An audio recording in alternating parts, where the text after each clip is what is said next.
this computer. Okay. So one of the fun things about vision boards is it's actually, I learned this from Catherine Zankina. A great thing to do is have things that you've already manifested on there.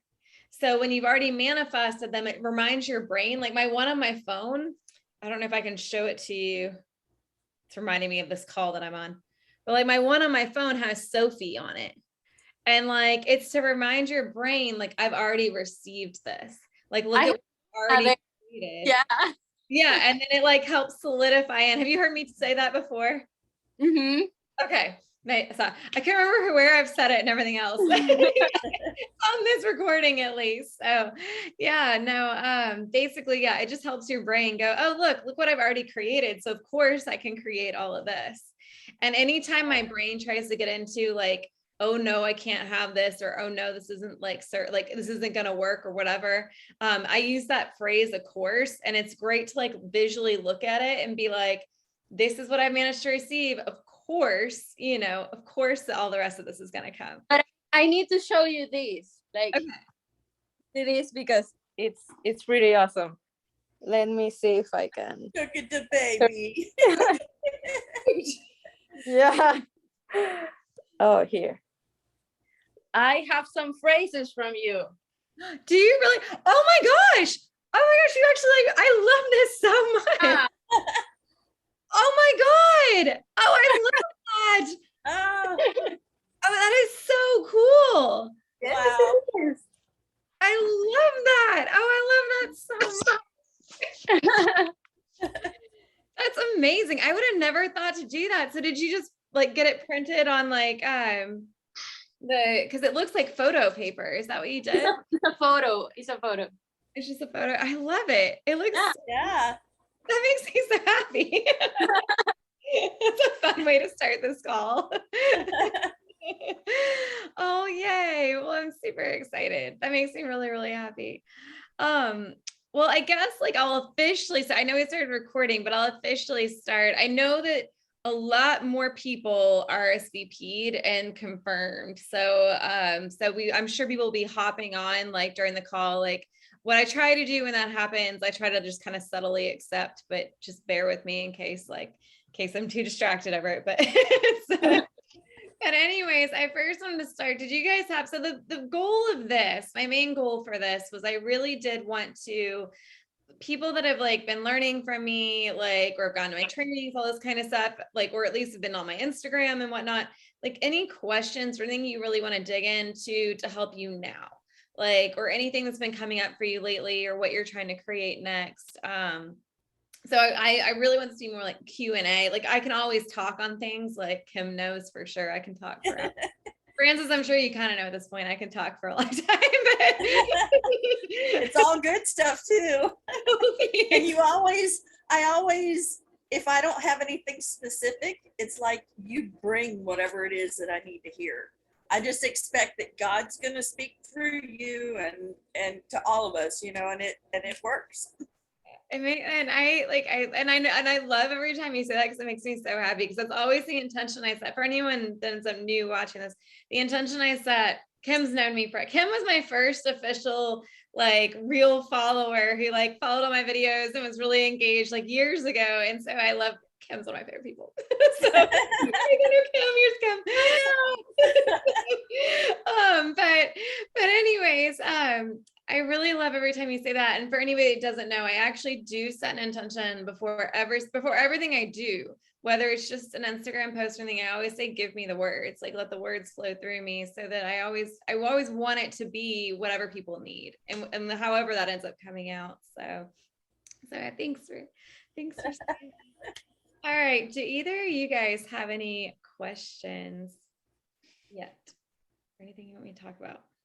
Anything you want to Not that I can think of. I know I've been still struggling with, I guess, motivation and my time management. And sometimes I wonder if, I don't know if depression plays a role in a lot of this, like, because I feel like when I think about Christina, I think, I don't know, it just, I stuff the feelings down. I try not to think about it. And I wonder if that, I don't know, because sometimes I feel like I'm just trying to push through life and cover it up, like stay busy just to, act like I'm busy so that I don't have to. You don't have to deal with it or think about it. Right. Yeah. So I don't know. I've just been, it just seems like, and you've known me long enough to know, I mean, here I am still trying to figure it out. But at the same time, like you made like so like, because we're, this is years now, like you've made a lot of progress, and that's such a devastating, like that's not something that you're ever gonna totally move past, like, Yeah. so It's been 6 years coming up. I know it This blows my July. mind, like it doesn't, like it blows my mind for how long it's been, and I like, know. like, because I'm like, it feels like just yesterday we were having this Right. conversations about it. Right. I think like one of the things to remind yourself is like when, like you can compare. So this has taken me, I'm not going to pretend like I'm 100% awesome at this all the time. But this is something that I've done, and actually, especially with dealing with like grief and things like that, and trying to like not let it take over my life, especially like delayed grief and whatnot too. Like not letting it take over, but like allowing it to like help me, like not help me, but like me help myself move forward, or like Move to forward. Right. so it's not that like, and part of it's just like a mind trick to do with stuff like this too, is going, okay, so this is what I have on my docket today. I have this photo shoot, like I'm kind of gearing it more towards you. Obviously I don't have a photo shoot, but I have this photo shoot. I have these photos to do. I have, I have these like, sorry, I was admitting somebody, so it takes a second. I have these things on my docket today. I can feel the emotion that comes up for a minute. Like I can feel the emotion that comes in. I can feel the emotion, honor it for a minute. And then what I do is go, okay, I love you so much. Whether you want to speak to her, or whether you want to speak to yourself, or you speak to just the memory or whatever the moment, just sit there and feel those emotions for a second and feel that love and feel that come up and come in. Honor it, like honor it and know, like, especially from the spiritual perspective of like, this is a part of both our paths. Her parting was part of both of our paths, and Yeah.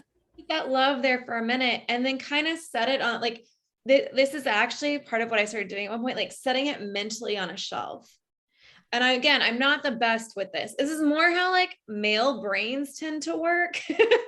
But Yeah. like, I've done this some for myself. Like, it's just one of the ways that I've had to like compartmentalize like times where I really had to get shit done, but I wanted to honor the feelings. And this applies to like any hard feelings that you're dealing with.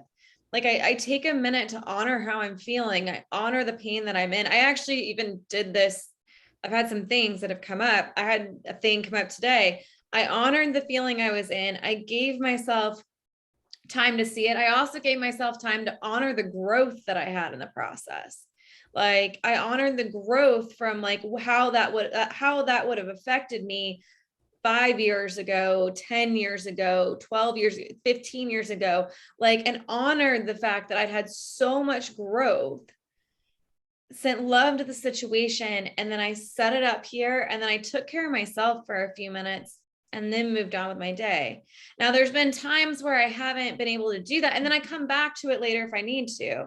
And so that way, and the main difference is this, it's the energetics. So it's not the energetics shoving it down, because you know what it feels like to shove down emotions. It feels like you just shoved a giant burrito down your throat or something, like it's pressing something heavy down into your stomach.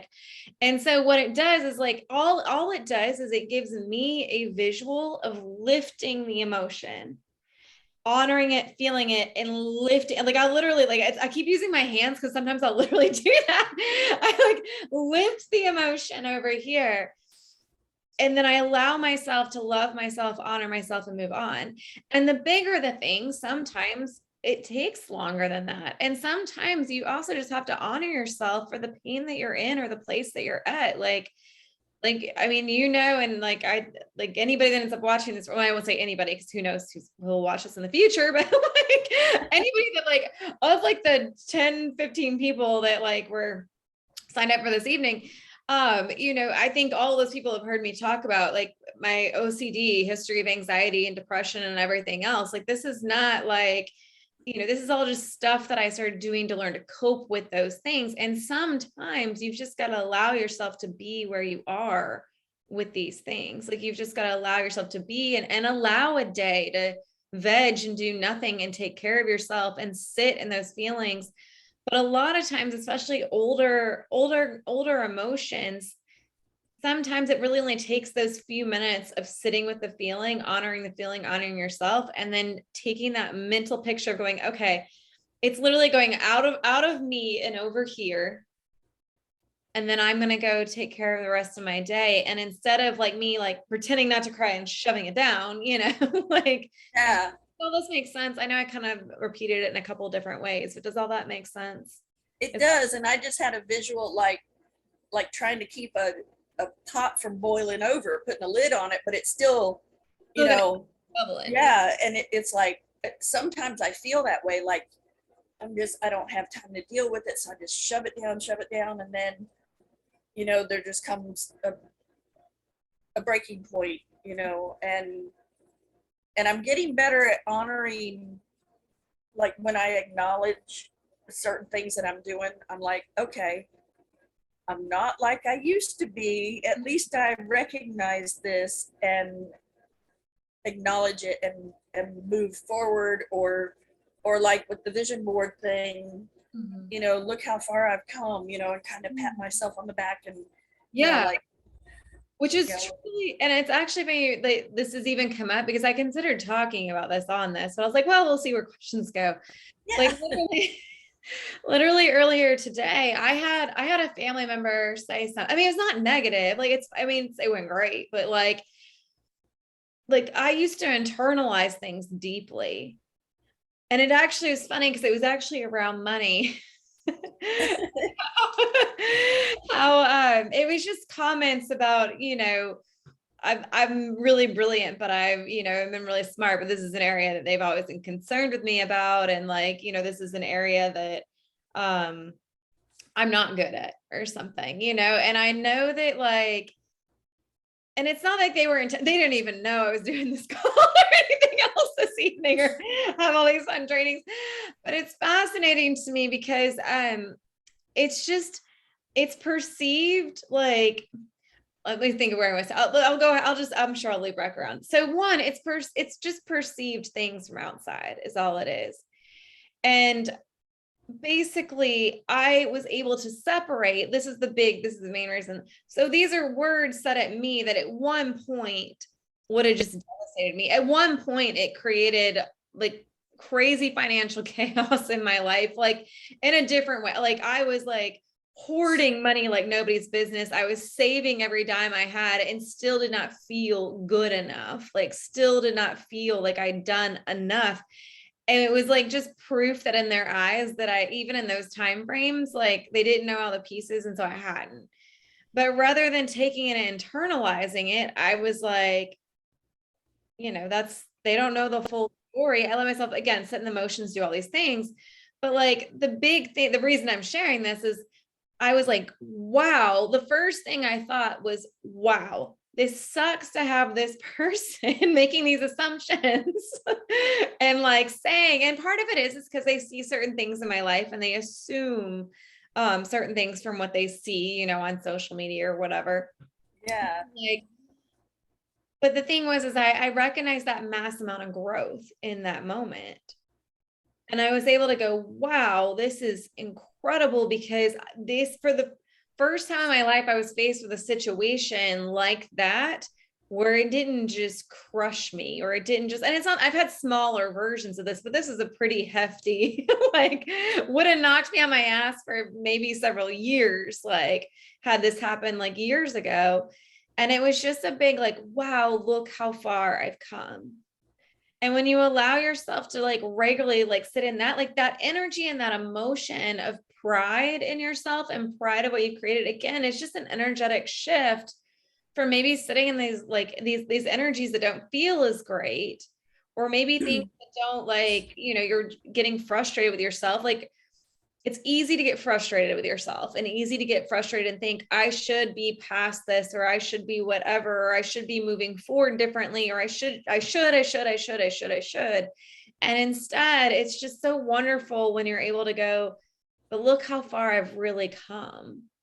Like, I know for me, one of the things that I've been recognizing a lot lately is I'm like, wow, look how far you've really, like in all, like in so many aspects, like with how I teach and everything else, I'm like, just, Yes. yeah. I've seen you grow so much. It's been awesome. I know, and it's fun to like have this conversation with you because it's like it's so yeah, it's like mind-blowing differences, you know, and I just and my knowledge base and my security in Your open confidence. Yes, your knowledge, your confidence. everything. Yeah. Huge differences. And the energy of acknowledging that, when you have the energy of acknowledging how far you've come, a lot of times that's what elevates me when I feel like shit. Or if I start feeling these feelings of like, I can't believe I did this or this happened or whatever. Like that's usually that's my number one go-to now for like shifting this. I know we're talking more on grief and things like that, but I just think this is a valid point to make. Like when I'm like, you're Related to a lot of things in life. yeah. And so when you're like, I'm not motivated enough, or I'm not, because I know that was something else you brought up. I'm not motivated enough. I'm not doing enough. It's like, well, look how far you have come. At one point, when I first started my first business, I had no idea. I just feel the need to say this for some reason. I had no idea. I was doing a personal styling business, and the only person that I knew for a fact that was doing like personal styling for celebrities or whatever was Rachel Zoe on the Rachel Zoe project, you know, and then Clinton and Stacy did the what not to wear, you know, and I was like, how do you even, and at this point, like this is back in 2010, 2011. So like research, the availability of what we have for ourselves now online is just unlimited, you know, but at that point, I was literally buying people's books. I was trying to figure out people's backgrounds. I was just trying to go, how in the hell, you know? And it's like, when you can look back and go, okay, like how far I've come, like how, look at these great things you've done. Look at where this has shifted you in your life. Look at like, you know, at that point, I wasted a crap ton of time. Just, I mean, a lot of things happened. A lot of things did happen with that, like miraculously, like amazing miracle stories with stuff like that.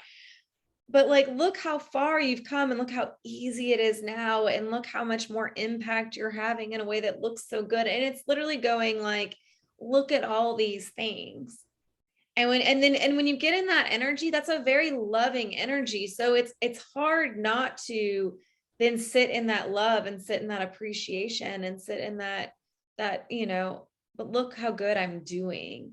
Yeah. You even apply that even in times of sadness, like sadness and grief, and even like, and again, because I've experienced enough depression, like, you know, like those are the little lights that sometimes will come in with that. And it's those little lights of going, yeah, but look where this also led me. Look at this journey this took me on. Look at this growth that I've had. Look at the things I have done. And then as far as like motivation with, you know, moving forward with business stuff, I know that we've talked about, you know, just picking something, running with it, you know, like, and then it's like going, okay, like, so what am I going to do today? Like, no, maybe I can't do 20 things towards that, but maybe I can do like 5 things or 10 things or 5 things. I'm sorry, 5 things towards that, not 10 things. Don't do 10 things every day like that. That was too many. Maybe I can do 3 things is more what I was thinking. So maybe I can do these 3 things today. Maybe what I can do today is get into the mindset and the energy and the feeling of where I want to be. I can do this one task that will help move me forward. and I can reach out to this one person, let them know their photos are available, whatever, and then see these steps as actual steps moving forward and going, okay, see, like, even though my brain's trying to tell me I have no motivation and I'm lazy or whatever else, look at my actual progress forward. It's still progress forward. That's still further than I was yesterday.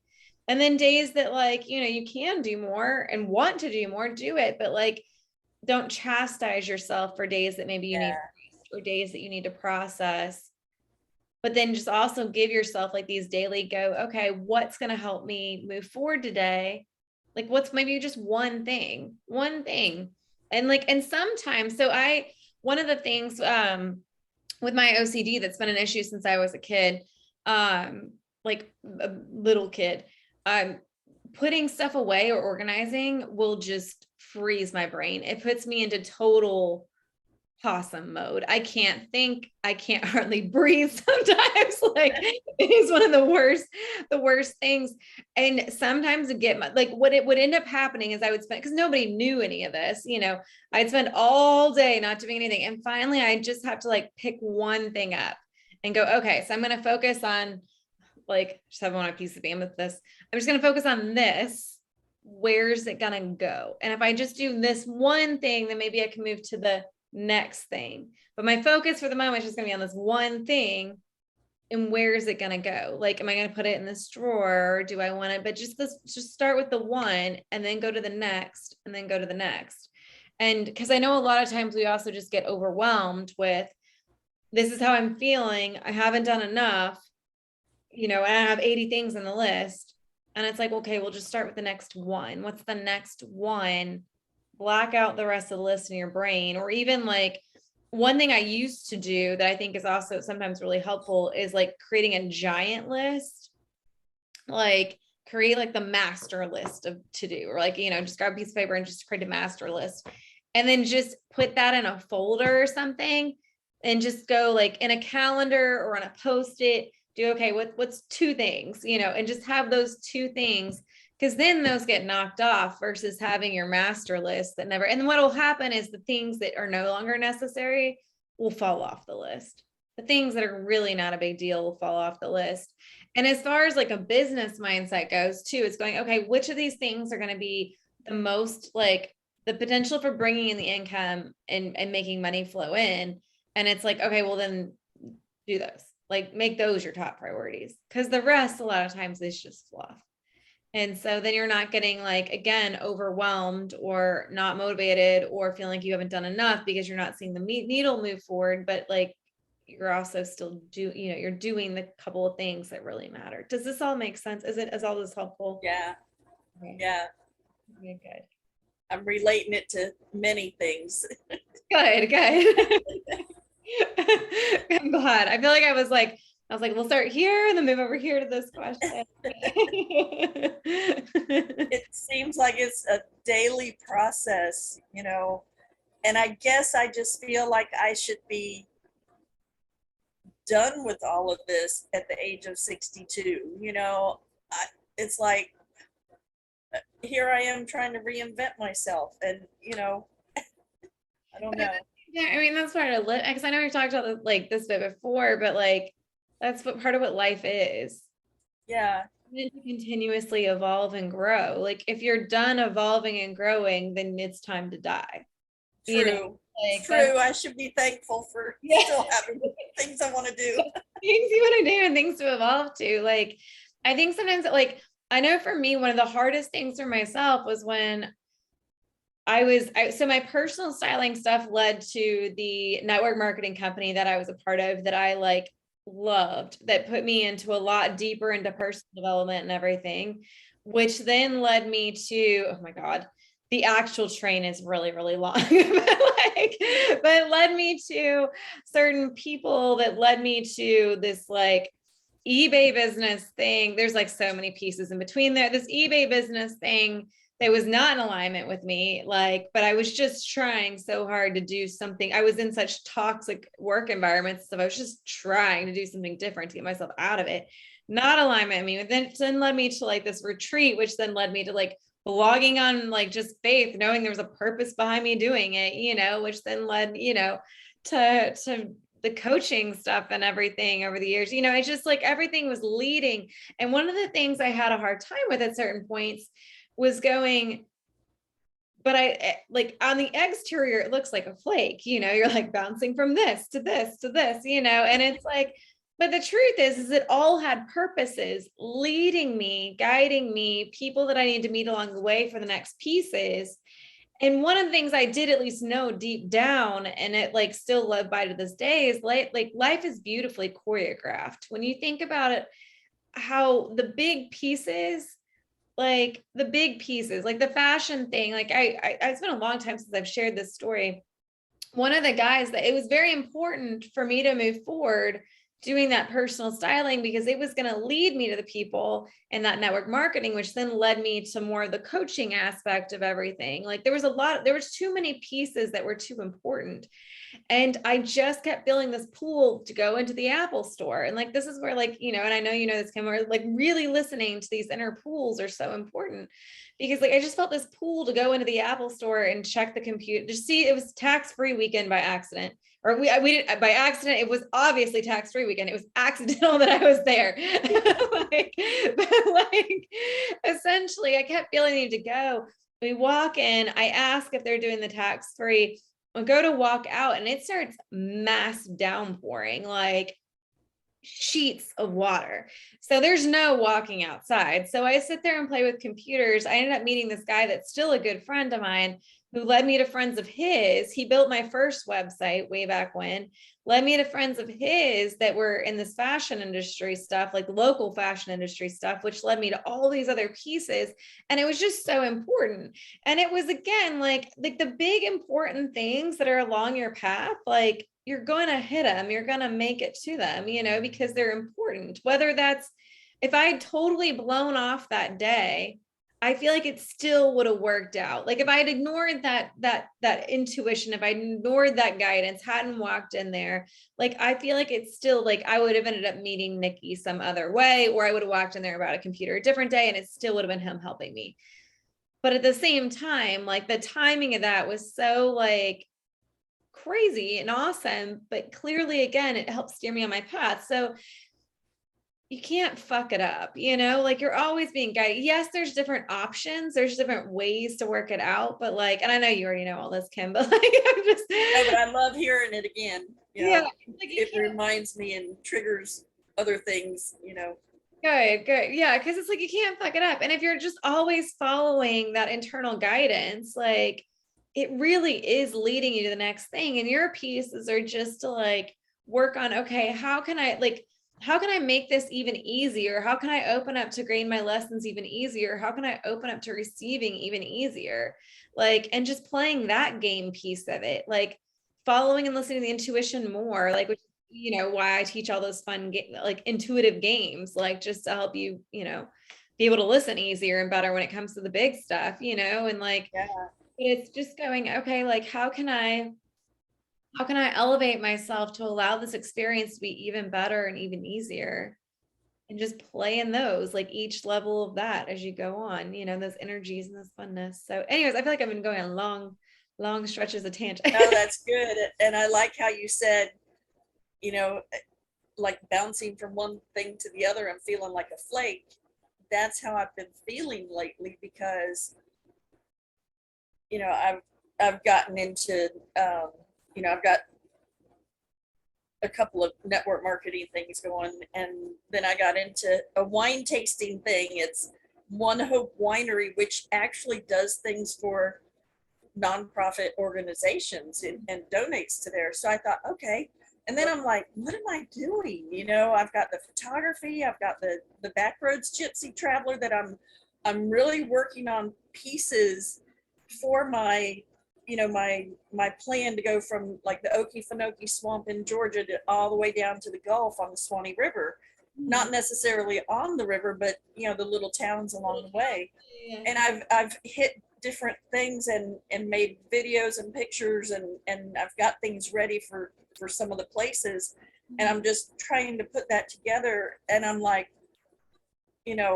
next shiny object, Well, oh.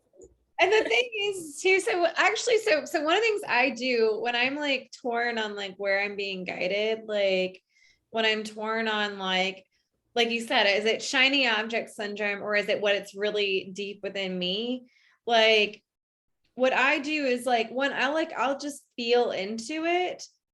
And then if I'm really confused or really not sure, I'll play with my pendulum. I was even using my pendulum for what book I should read next. Like I use it for like, if I can't, and you can use your body. I know that I did that video with Sarah, with muscle testing on my Instagram. You can use your body and I can usually feel clear yeses and nos. But sometimes like it was so like earlier, I just wanted like a 20-minute reading break and I wasn't sure which of my books I wanted to pick up that I'm like kind of already started. None was like really like, yes, this is what I want to read again.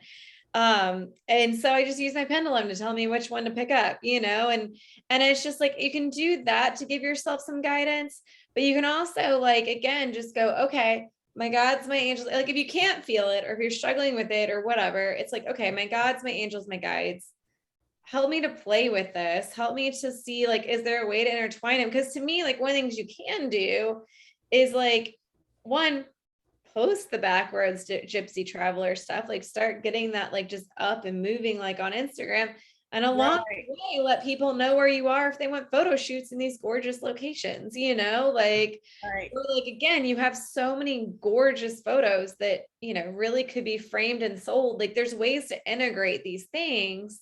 Yeah. Not really a choice between one or the other. And then the other stuff, and again, like I do recommend, just so you don't get into like, I'm spreading myself in these 20 ways. So it's all like, so it's moving like a plow, like all of a sudden I saw one of those like plows through a cornfield. You know how it has to go through that steady, Yes. like, get the corn, like that's how so it's like, you don't want to do that. You would ideally like to be a little more straight, with things. So like pick a primary, but like still let yourself play. And then don't blame yourself if you want something else, or something different. And one thing I will say about the money stuff to check in on, and that I do like also really recommend, look and see if these are just procrastination blocks to keep you from receiving more.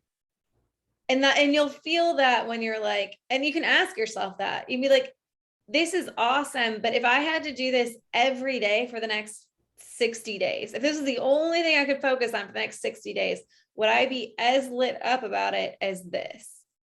Or would I be, or would it be like, yeah, this is fun for this week, or this is fun for like once a week or whatever, but it's not something that I'm as lit up about. I mean, there's a lot of things I care about in the world. One of the things I really, really, really care about and can't wait to give like grants for and stuff is using more sustainable products in restaurants and whatnot. I cannot wait for the day where I can contract with, bamboo toilet paper from brands I love and put them in all the restaurants because I can, Yeah. I'm very passionate about that. That means a lot to me. That is not something I don't want to spend the next 60 days figuring out how to like promote those brands or do whatever, that's not my next thing. It's on my list of things, but that's not my tomorrow thing. My tomorrow thing is actually, I'm going to be doing new fun coaching options for the next month at least. But anyways, like, like that's my next fun thing. That's the next thing that I'm like, yes, I get really excited and really into doing this for the next 60 days, and then it's just a guidance factor. And what it does is, again, it also filters out like, is this just a shiny object squirrel moment? Is this something maybe I want to do in the future once this is a bit more established or whatever it is? Or is it a procrastination moment? Like is that helpful? Does that make sense? That is totally making sense. And it's confirmation too, because I've been feeling into those things that I've been doing and wondering, okay, is this procrastinating? And usually it is, because I always try to make things so difficult. I can't start this until it's perfect, Yeah, and like except we gotta like I mean, did you guys see my email? You may not even seen it. My first email that I put out about this call, I was exhausted. I just knew. So what happened was weeks ago, I felt to pick this day for this call, but I was like, Wednesdays are usually not a day I can do this. Let's play around with some other days. And then last week was crazy busy for me. So I meant to I decided on it. It's going to work out. Forgot to put out the email because I just was doing 20 other more important, higher ranking tasks. And then Saturday was like, okay, I totally settled into this date. Let's put out the email. But then it was midday Saturday, and Saturday we had a birthday party. It doesn't matter. We had a busy weekend. So I put this out Monday that we were having this call or something. That first email was not woohoo, here's 100. And I know it's just a free call, but that first email was not there's 100 details on this call. It was doing this call on Wednesday. Do you want to show up? And the thing was with everything I had going on Monday, even, or whenever I sent, I think it was Monday. With everything I had going on Monday, even, I did not have the energetic capacity to sit there and write out this awesome email, but I did have the capacity to get it done. And one of the things that I've had to work very, very, very, very, very hard on is sometimes it's just getting it done and getting it out there. And and even though the email I sent out yesterday, I can't remember the order that I sent these out. I sent out one.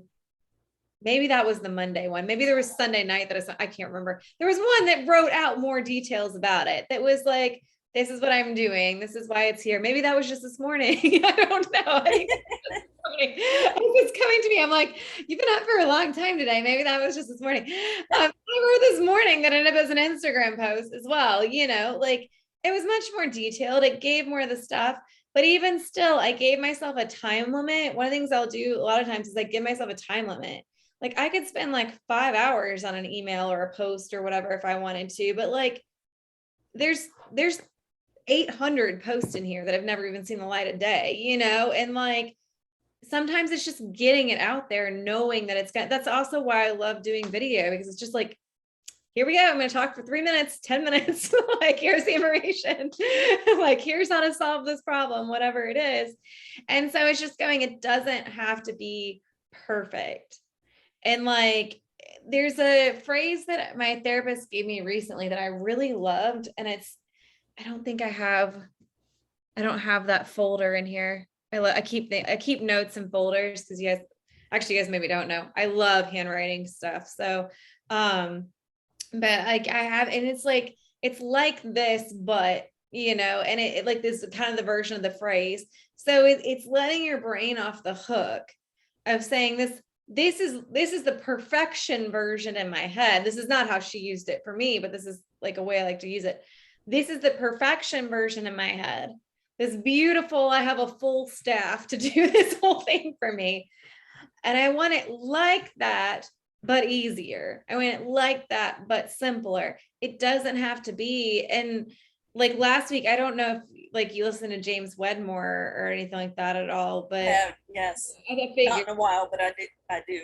Yeah. I went through, one of the fun things that I decided to do last week was I went through all of his, that pre-business by design stuff. And it's stuff that I learned before, most of it. I mean, there were a couple of new tidbits in there, but I just wanted the refresher, but more of that masculine perspective on a lot of things. I knew he had a lot of good tidbits in there. And sometimes we get into this hole, and it was just a point that he made. I've heard this from so many people, but his is the fresh in my mind. But he's you might spend months creating this thing, put it out there, and then crickets because you spent months doing it. Maybe it's just not quite the way, but you perfected it. You now spent months trying to do it, and then you're trying to put it out there. And instead of just, but maybe people needed to hear it back in the beginning when you got that inspiration, right? Yes, exactly. You missed the boat with the timing. Yeah, or I think. Yeah, or even just the fact that you didn't put it out there to see what seemed to pique people's interest. So then you've geared it in a whole direction that's not really what is in the interest, or whatever it is, again, these are just examples, but it's putting all your eggs in, having to get it totally just so. And then it's out there, and you're oh, I've wasted, or I don't want to say waste because it's never a waste, but it's I spent 6 months on this, or even just a couple of weeks getting it perfect. And it's why I like doing most of my trainings and stuff live, because it's okay, well, then at least people are like, and I at least know, like, if people don't sign up for something, then fuck, I'm not doing it. Cause like, there's no, Yeah. like, that's not a good use of my time at that point. Whereas if I pre-record it, do all this work, fluff it all up, do all the prettiness, and then put it out there and go, oh yay, I made 20 bucks. Like, you know, Yeah. it's like just not the woohoo. Let's get that to a penny an hour, you know. I know. I know. So it's just, you know, it's just giving yourself the grace and going, okay, just give yourself that 60 days, give yourself those markers of like, okay, what are the three like money moving tasks, or what are the three, because that's always, and this is stuff like, again, like I learned way back when, but like, what are the three, I think originally from like Darren Hardy or whatever, but like, three things. What are the three things that are going to literally move me forward? Like not the busyness, not the things that are going to make me feel like I've done something, but still allowing me to hide, but actually put myself out there, which is, you know, as entrepreneurs, that's not the easy. And Frances, I know you're not necessarily an entrepreneur, but you might be at some point. You never know. Yeah, you never know. You better prepare before it, just in case. Yeah, exactly. You have an awesome. Might get inspired. Yeah. She's an awesome Instagram page. She's an amazing dietitian, and she does all this fitness stuff. Yeah. And every time I see it, I'm like, she should be like making money over here. like you should be teaching people. Still recommending supplements so I get experience. What not to do to get in there. Yeah, right.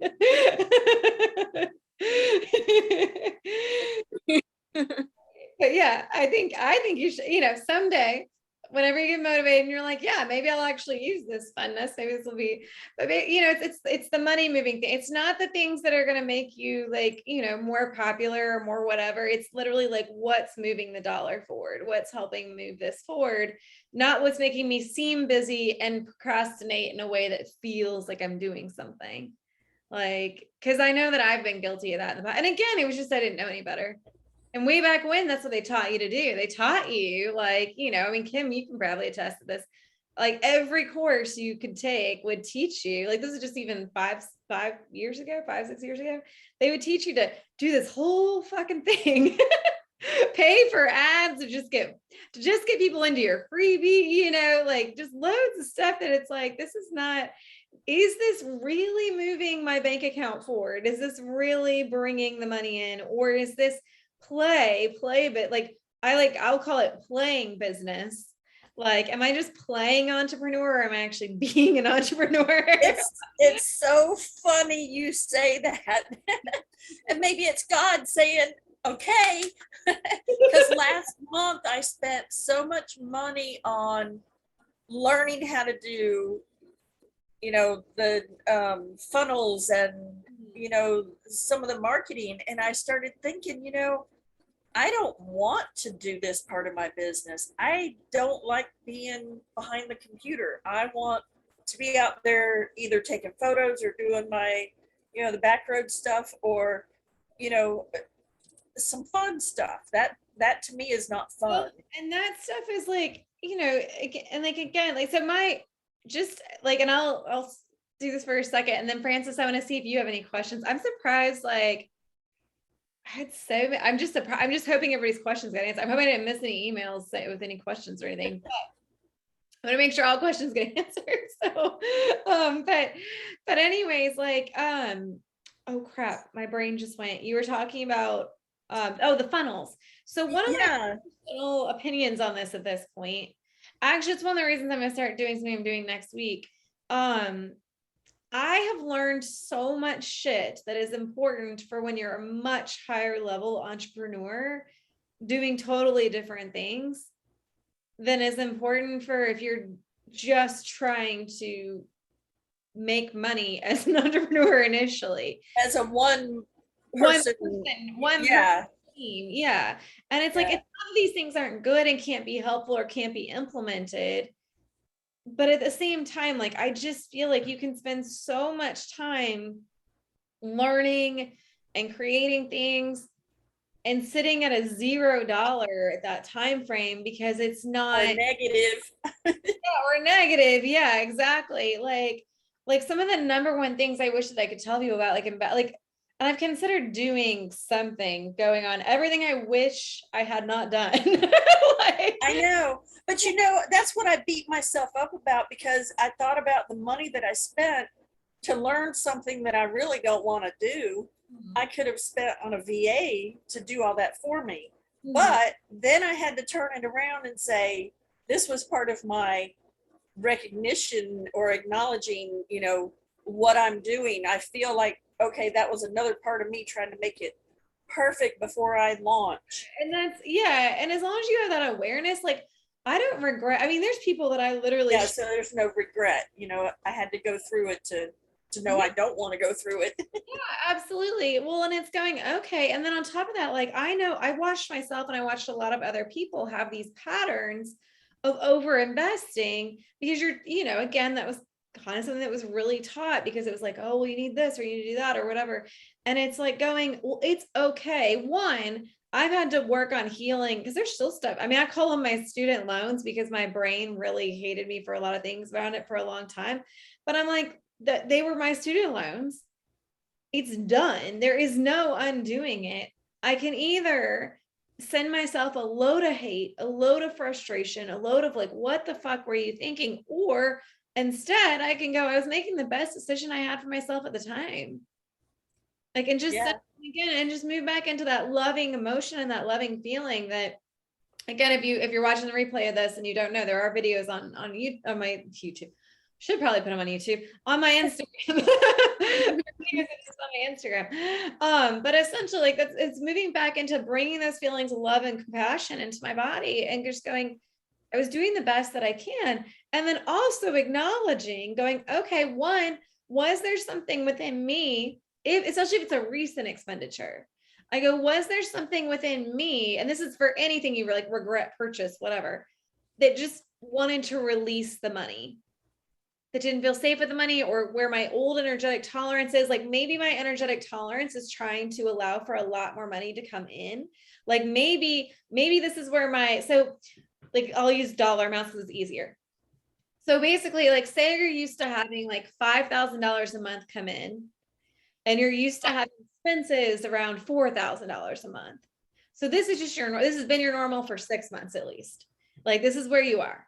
And it's like, okay, so say maybe you're like, you were actually about to like only spend like 2,000 for the month. So you were about to have this extra that was just enough extra that your brain's not used to having. One of a few things tends to happen. We end up creating an expense, like, many times. Like, I blew out two of my tires once, like barely touching a curb.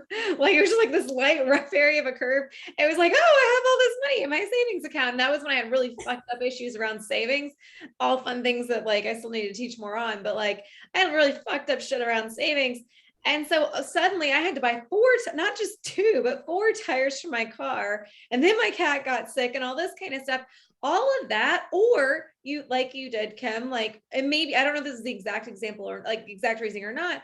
Maybe it was sitting there. And again, it was just your energetic tolerance of It's this. like and it's exactly what happened. It's like, oh, well, I have this extra money right now. I can do that. I should learn this, It was that mind, like it, and maybe that was what I was thinking unknowingly.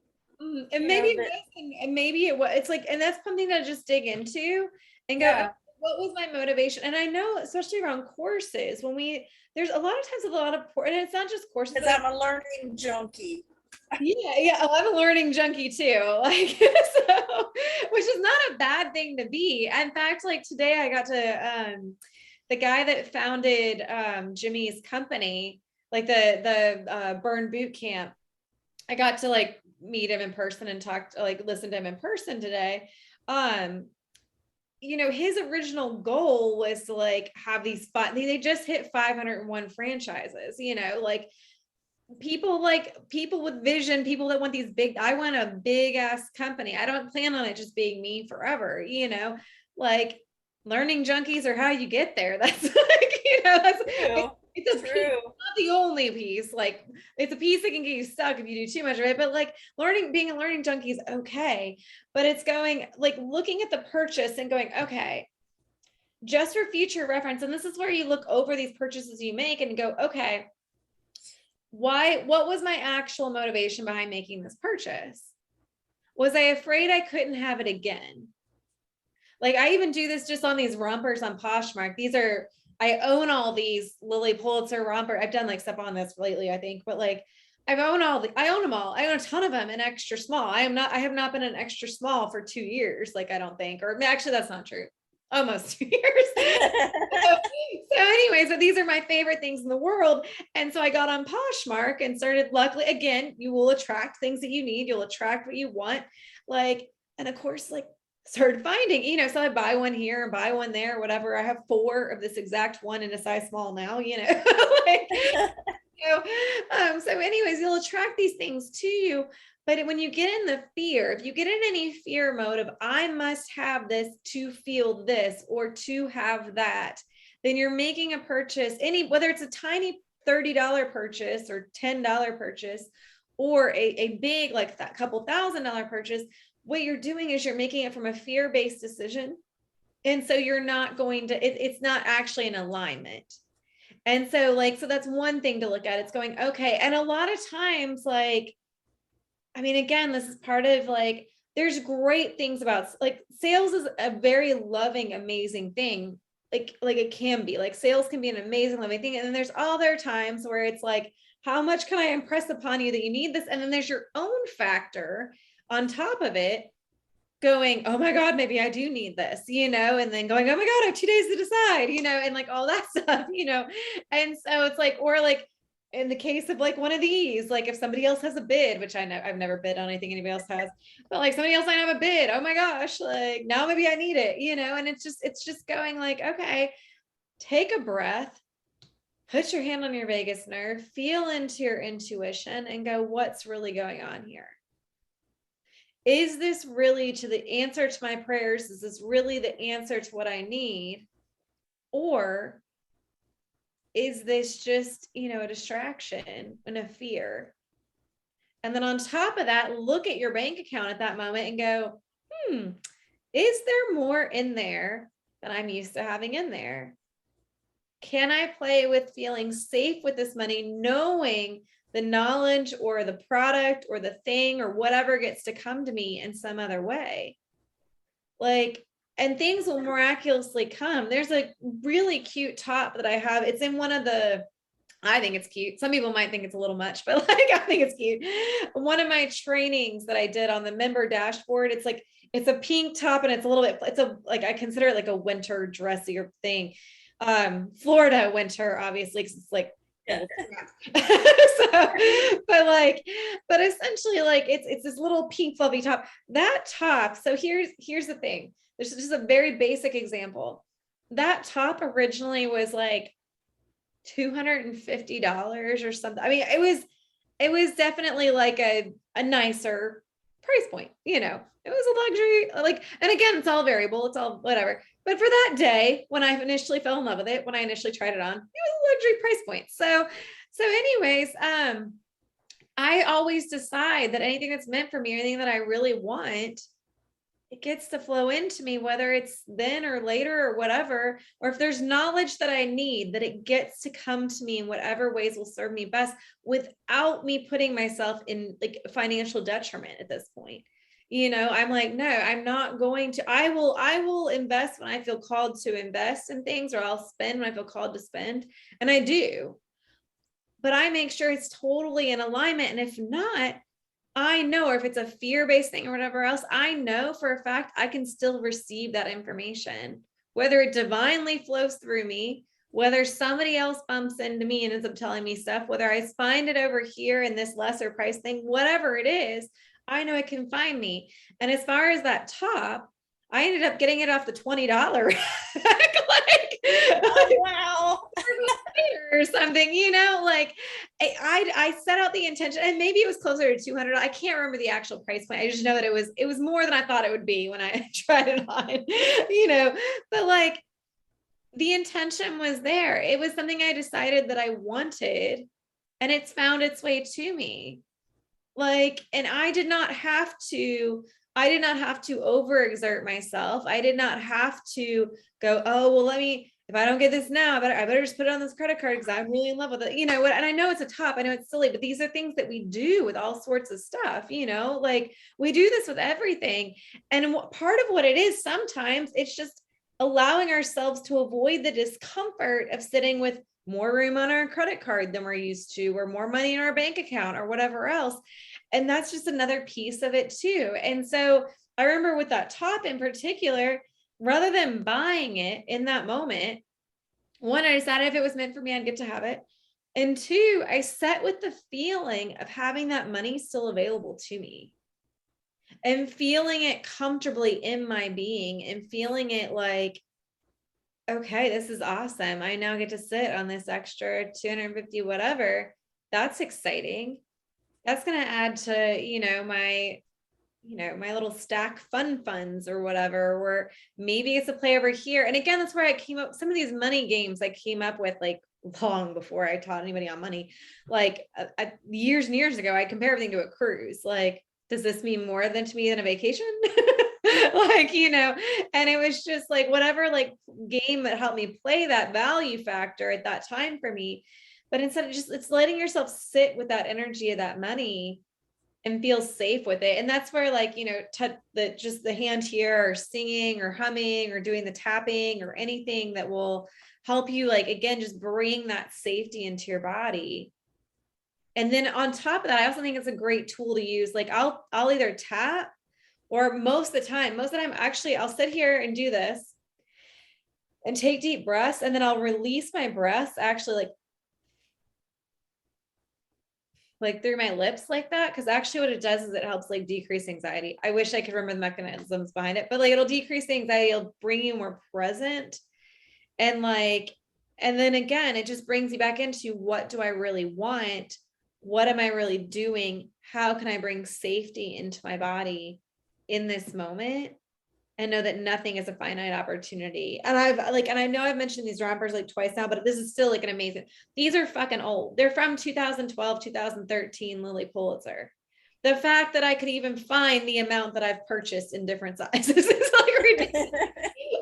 But they've been my favorite thing since 2012 and 2013. And if you told me like, you need to go out and buy 15 of these in the next year, I would have probably panicked and been like, I don't know how the fuck I'm going to do that.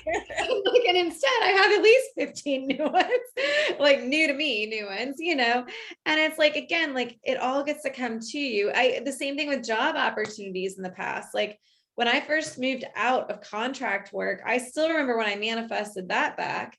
Like I moved out of contract work at one point, and I was sitting at my desk at this very toxic job one day, and I was like, man, I didn't even know. I was complained about that then, and I didn't even know how good I had it. And a month and a half later, I had it all back, all of it, even the original accounts and everything. Like it was like insane. It was like everywhere I used to go back in that time frame, suddenly was mine on a platter.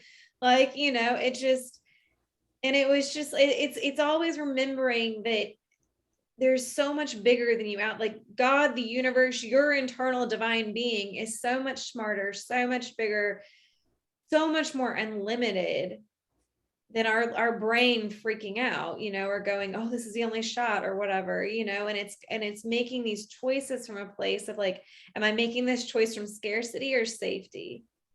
And then can I allow myself to feel the safety with having more or having better or having whatever it is? And it's just allowing each of those increments and then not getting mad when it doesn't move as fast as you want to, so I know that was was there something else was there something in there that that I need to wrap up, or any questions from any of that, or? It was all good. Okay. Francis, do you have any questions or anything? Yeah. No questions. Everything is like some things are new and some things are like, okay, that makes sense. It's like, okay, everything. And I usually say that, like, if things are for me, I'm gonna get them. Like, Right. my house, like we saw the house, my dad was here, we saw the house and we say like, wow. It was the first one that we saw. It was like, wow, this is beautiful. um we decided that this was the house, and 2 weeks later the house was sold. Mhm. Like, it was not on the website. It was like, God, it was, yeah. Mhm. it's okay, it was not for me. It was not. If it would be for me, it would have been there, and it wouldn't, and it wasn't. So we wait, and then one day I just went into the website and I saw it again. Like, wait, because this was I called the seller, like I called the lady that we had the contact, and she said like, we sold the house, but we came to realize that the buyers were investors and we don't sell to investors. So that deal didn't go on, and the house is mine now. Wow. And that's exactly how it is. Like it really does. And that's like, and I love that you already like have that mentality, because it's the truth. Like if it's meant to be yours, like it's this or something better. And it's Yeah. constantly just that realigning your energy to going, okay, like if this is gone, something's better. And I just get to keep believing and knowing and trusting that the next thing is coming. Like what this house did not go off the market, but like it still amazes me that I mean, because there were multiple people looking at it, and this is before the market went crazy. It was Memorial Day weekend 2020 was when we put our deposit on this house. So it was right, but we thought it was crazy. And then it hit a whole new level. And the address. So, like, yeah, it was like a whole new level of crazy after that. But yeah, basically, like, we had to make not the quick decisions that people have to make now, but yeah, I mean, it's 1111 is our house number, in case, I don't know if you know that, Francis. Yeah. Yeah. Oh yeah, yeah. And oh, do what were you gonna say? Yeah, that is amazing about everything. Like, once you realize that what you have and that you dream about it and that now it's real, sometimes I start crying like, wow. Which is not a bad, I do too. Like, so in my gratitude, I think you guys both know, and I think anybody, like, you guys have probably heard me talk about this gratitude process a ton, but in my morning gratitude, or sometimes it's in the middle of the day, like I will tear up. I'll tear up thinking about the future things, and I'll tear up thinking about the things that I've already created, because it's incredible.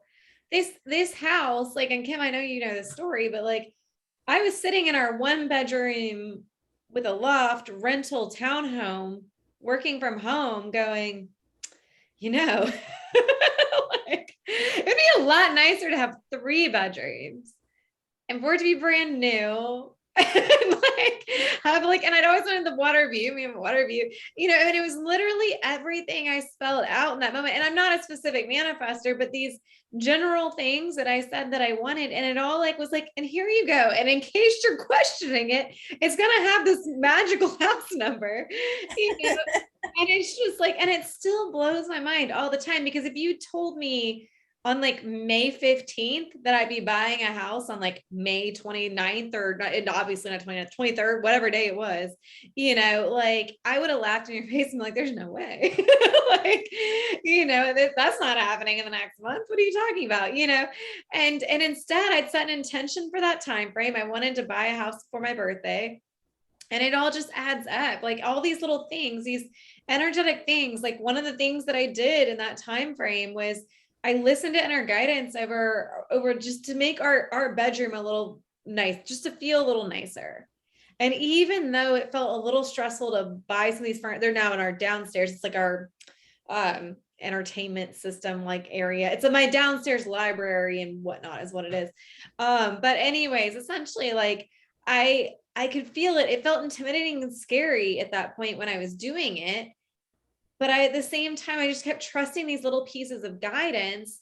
and that they were leading me to the next, and they were leading me to the better, and they were getting me in the energy of, because it's so important to be in the energy of, how does it feel for this to already be real, to already be on my way to me, or to already like at least know in my mind that it's coming, like not in like crazy, like, oh, someday, but like feel it as if it's coming. Like I knew it was coming. I did not think it would come that fast, but I knew it was coming, and I'd set that intention, and I just kept trusting these little edges of guidance I was getting over, do this to get more in that. And it wasn't specific, get more in that energy, but I knew enough at that point to know, okay, this is what we're doing. All right, this is helping, even though this doesn't make sense right this moment. And even though I'm not really ready to buy whatever, like I'm doing these little things to prepare and get my mind in that energy of, this is the space I get to have. This is the next level I get to have. But yeah.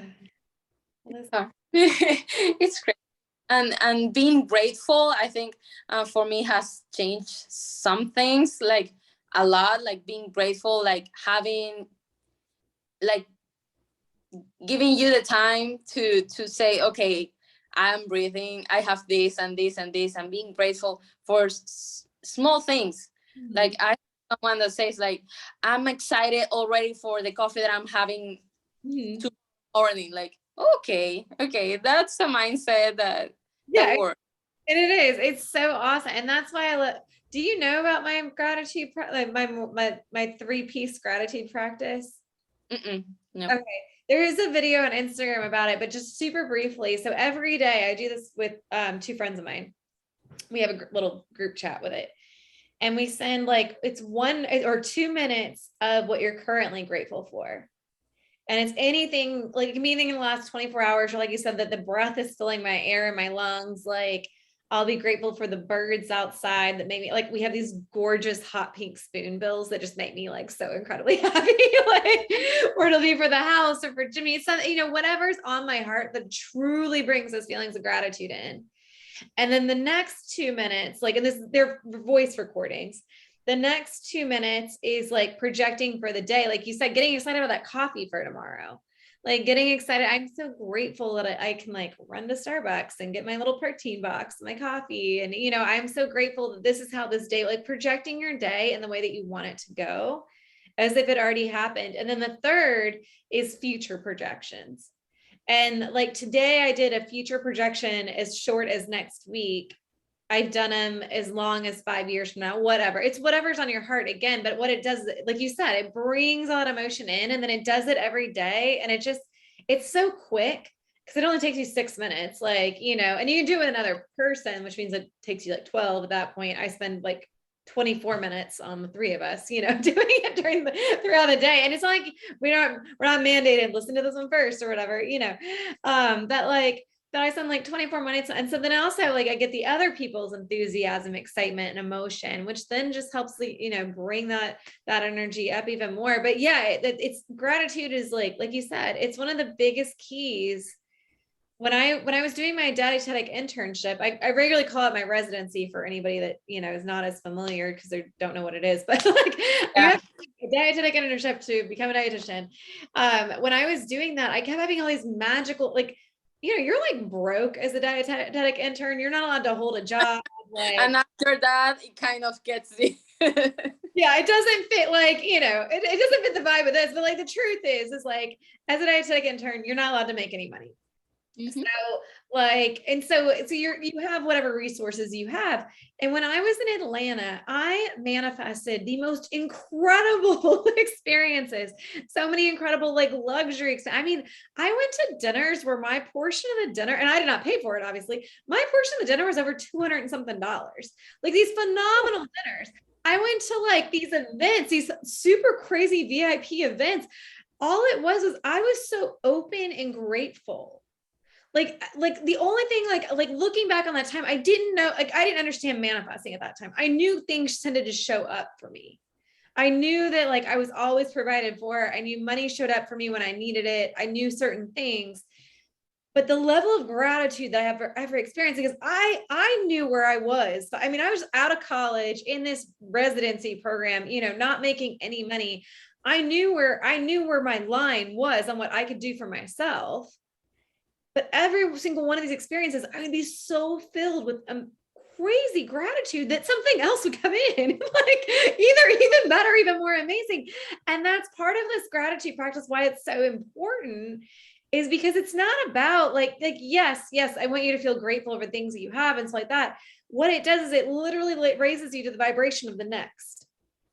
Like when you are just like, this is incredible, and I'm so excited and so grateful to be here. I know part of the reason I live where I do is the level of joy and gratitude, and just like, yes, there was an inner knowing of it was the place I was meant to be, but truly just every time, like I would go to the beach growing up, like, or so my grandparents are retired now in a house in Georgia. There's many long stories with all these long things. When we got to go there, because that was not a normal part of my childhood by any means, that was a normal part of my like 17 up, like 16, age 17 up. So more of my early adulthood kind of bit, like right before adulthood, like early adulthood bit. The amount of gratitude for these experiences that I got to have. Every time I got to go out on at the time, my good friend, neighbor, like she was my neighbor, Betsy's boat, like how I would feel in that experience, and the joy that I would let myself actually feel, and the, wow, I get to do this. This gets to be a part of my day. And then, oh my God, this gets to be a part of my every Sunday. Like, like every Sunday evening, I get to take a boat to dinner just for the fun of it, like, and it was a big, nice little fishing yacht. It was a nice boat. It was just like every time, like the amount of gratitude I would hold within me, and feeling so lucky to have it is really what would bring in the next. And it was just like, I just kept leveling up that way. That's how I ended up working in Key West. Even so we went on a cruise with Jimmy's family, and this is back in June 2011 or something. We went on a cruise with his family.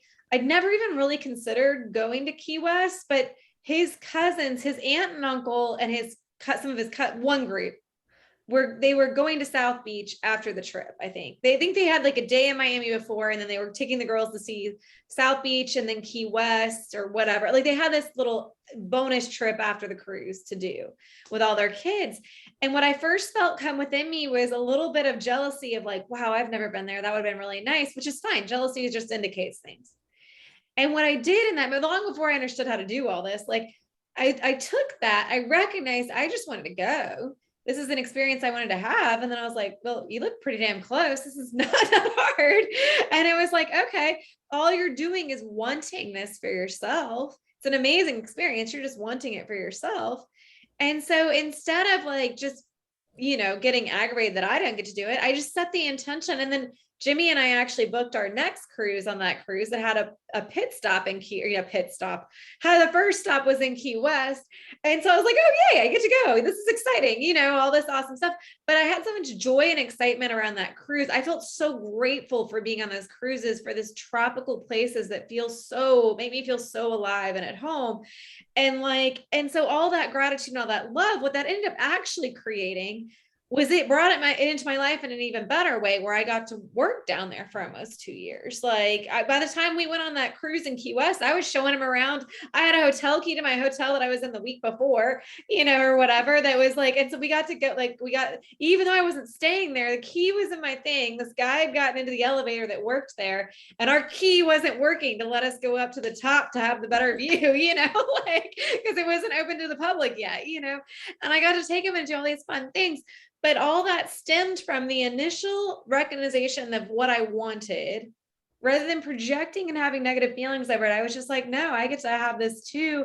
I'm so grateful for this entire experience that I had. That at one point I did not expect to have this experience. Like at this point, it felt like a very someday thing to me. It did not feel like I got to have that soon, like going on a cruise, which now I think is hilarious because they really are inexpensive. But at the time, it felt like a big fucking deal and something so magical and something like almost unattainable for myself that I got to experience, relished in all that, felt all the gratitude for that, booked an experience that included something that I wanted, and then manifested an even better version of it.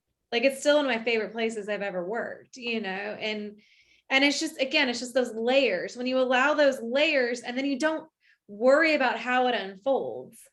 Like if if I stressed over, oh, it's got to be this way, I've got to book this trip and I got to do it this way, you know, like that's not going to have the same level of magic to it. And it probably is not, it's going to have way more pressure and resistance and all this crap with it.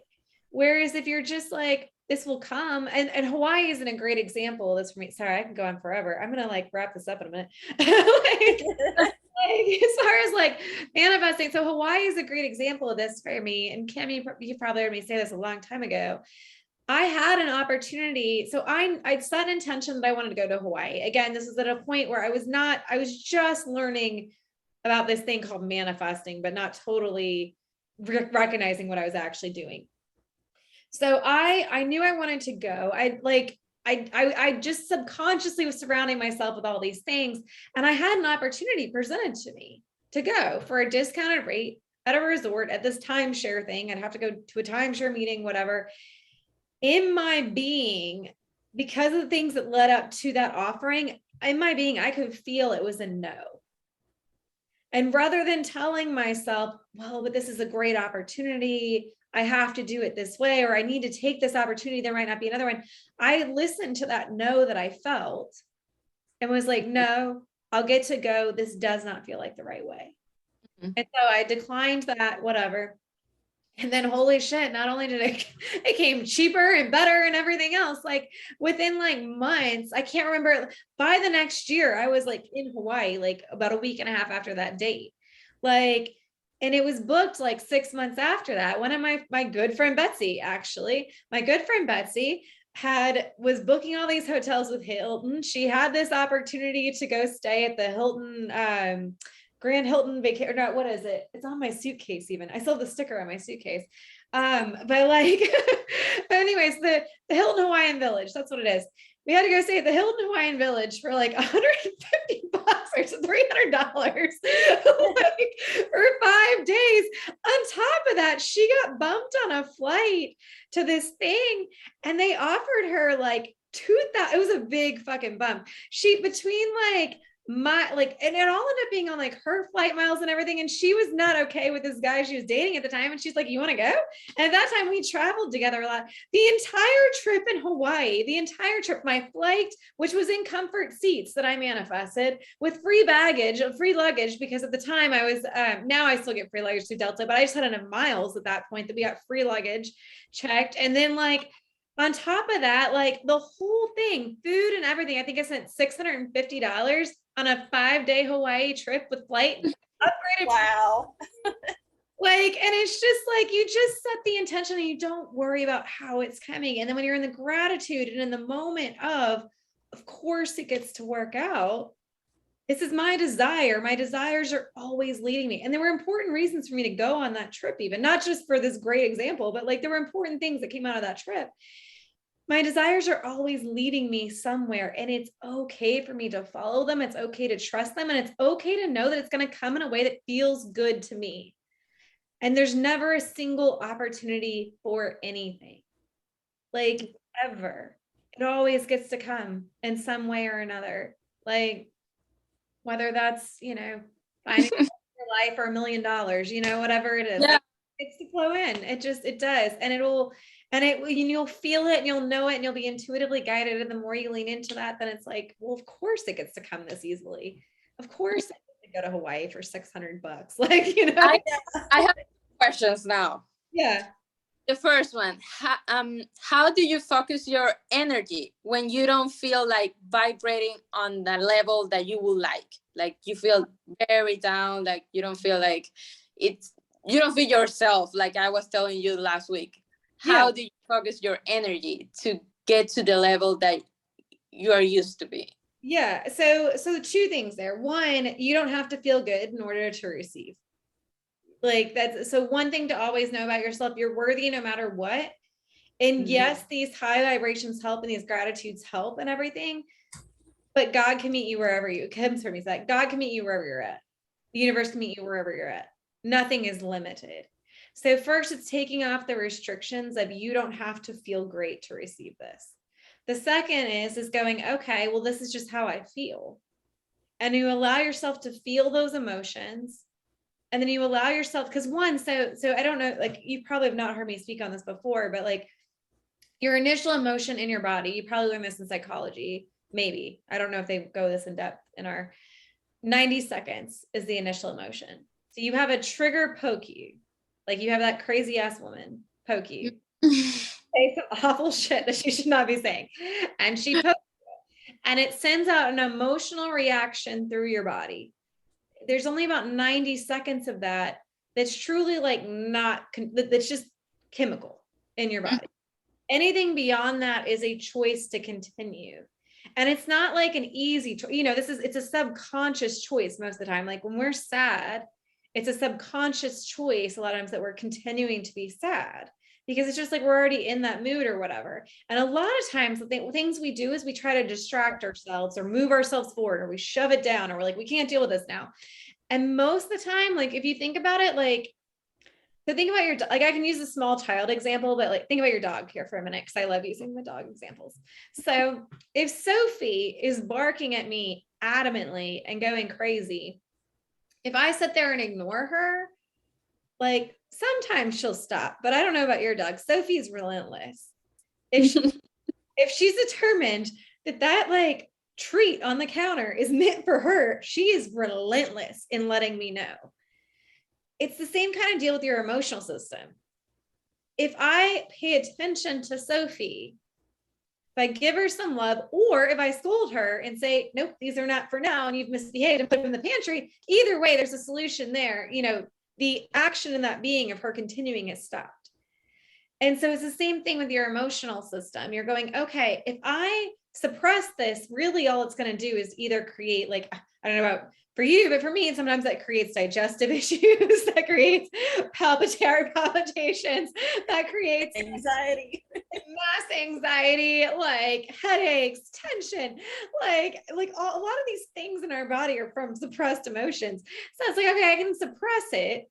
I can push it to the side. I can distract myself to pretend like this shit is not. I mean, that's what happened when my cat died. Kim probably remembers this. I got sick because for weeks I was like, how can I keep myself out of my house and distracted from this? I was going through the waves of grief. I was doing all these things like that I at least at this point understood and knew to do and was doing great with.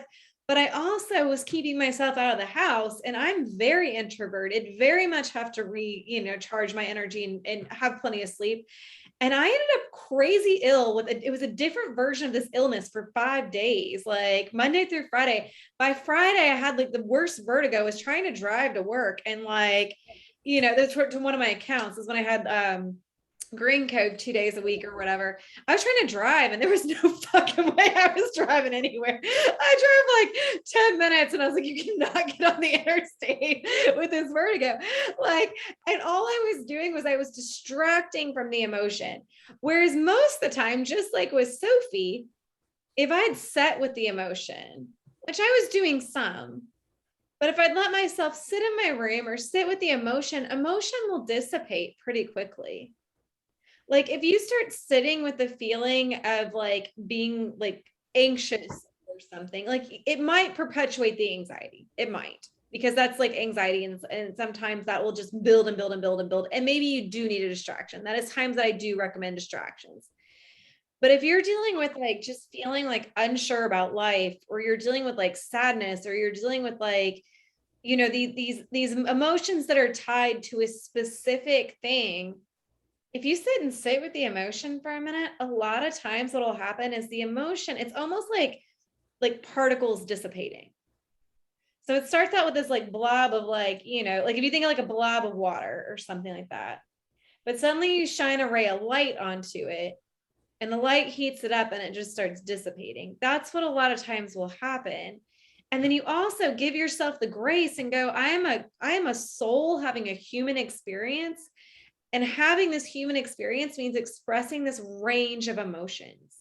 Like it means like experiencing, the reason that I'm here is to have rapid growth as a soul. And I know different people have different beliefs about this, but like this is a soul growth journey. And as a soul, you don't feel ranges of emotions. You also don't feel separation. As souls, we are one united soul. Like, I mean, we are individual, but like it's one unite. You feel each other. It's interconnected. Different. You know, it's very different.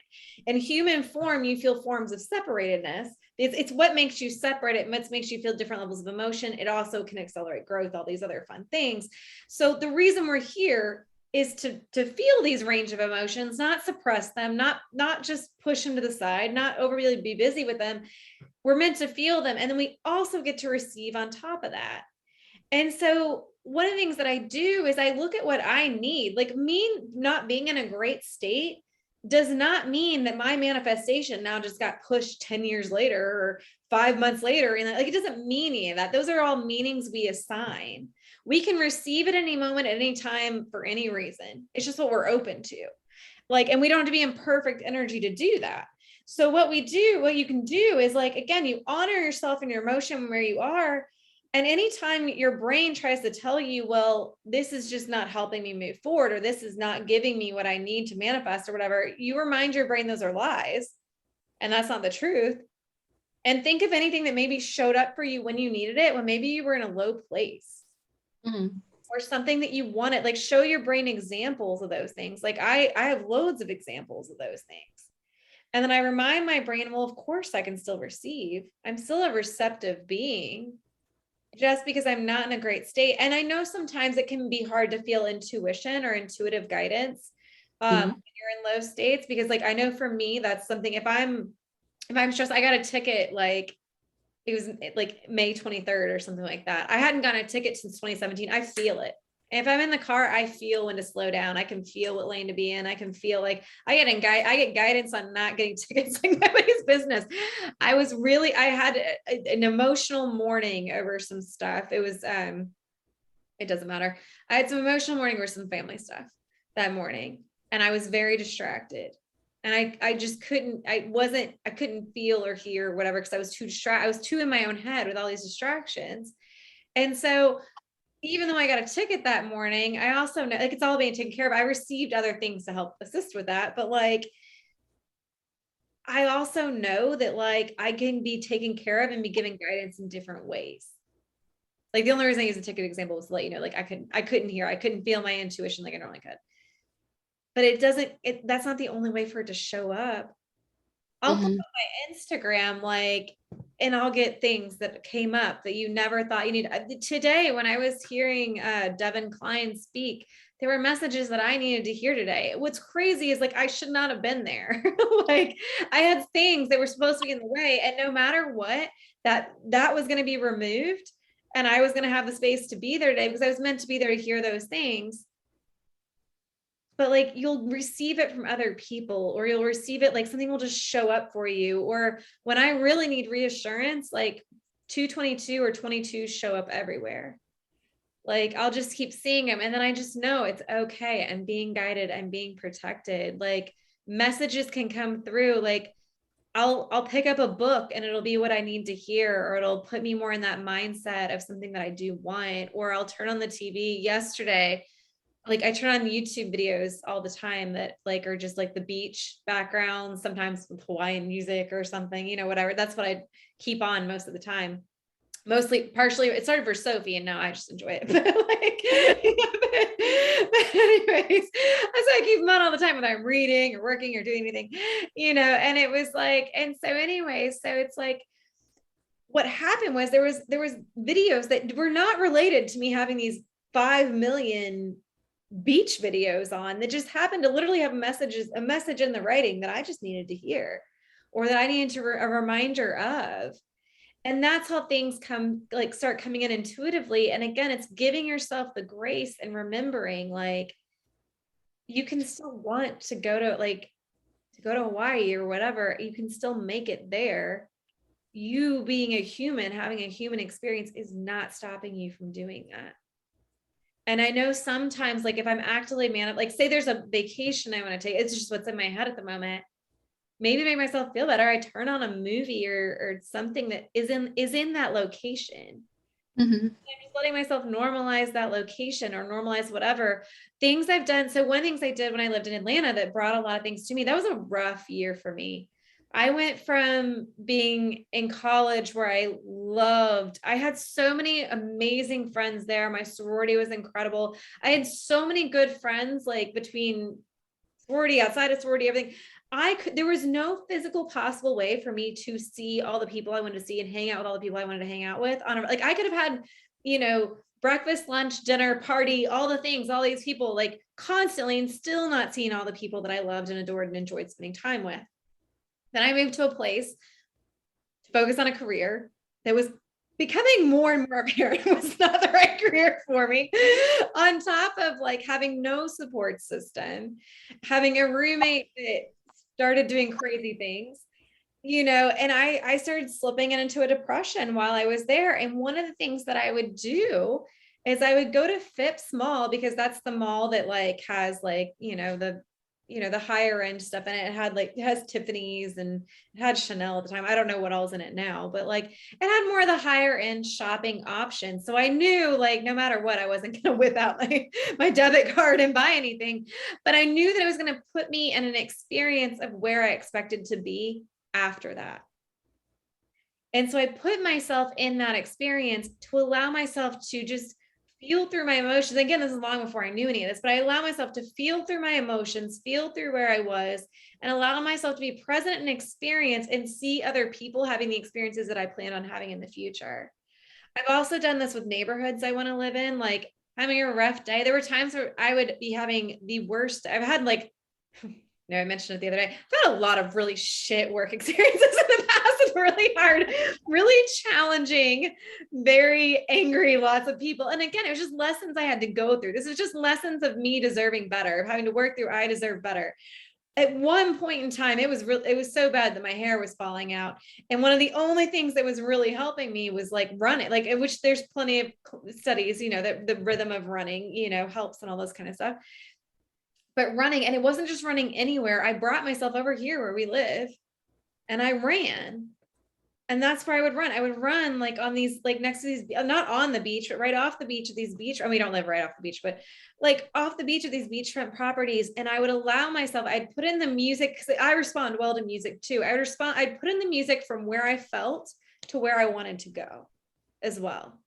And so I'd process through these emotions, like, I'd start with like Pink and things like that, these heavy, like, getting through these emotional shit. And then I'd move into at some point Taylor Swift, like it's just like, and it's just this realm. And what it did was it helped shift me, even though I was not in a space.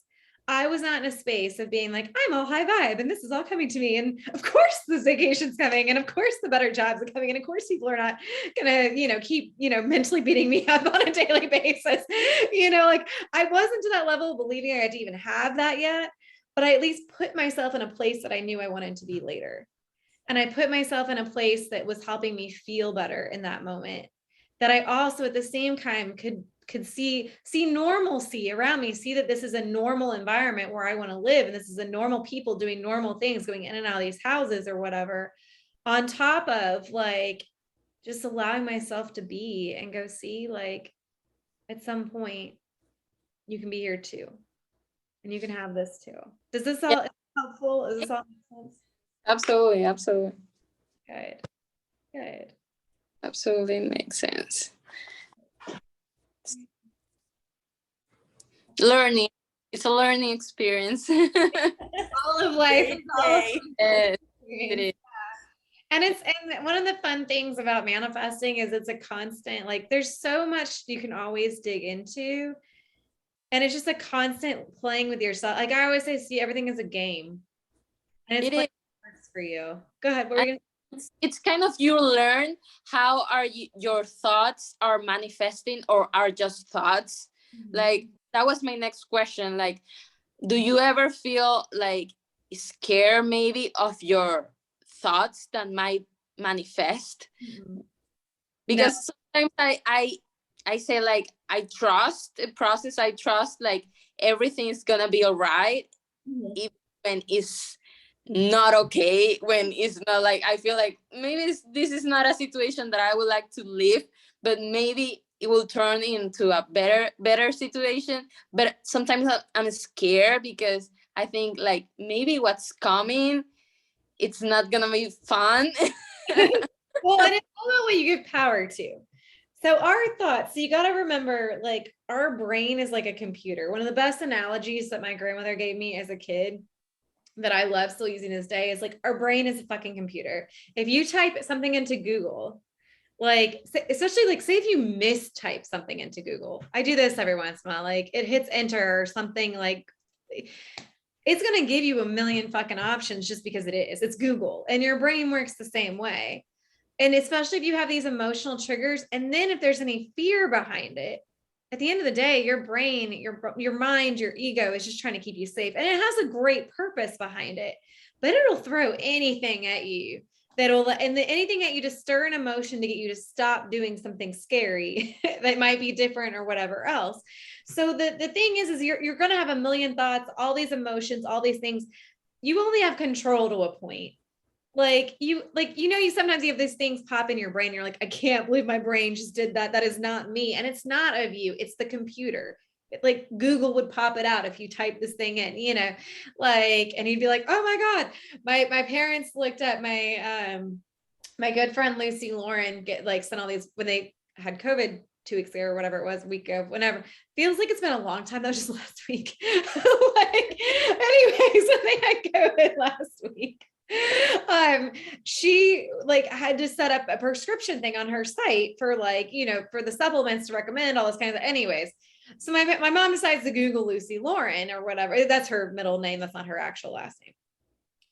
Which apparently is also a porn star. And so my mom started getting all these sites when she finally typed in like that plus anxiety, nutrition or whatever, or the full script or whatever it was, it all popped up. But initially, Google popped up a whole ton of porn sites, and was that what we meant to do?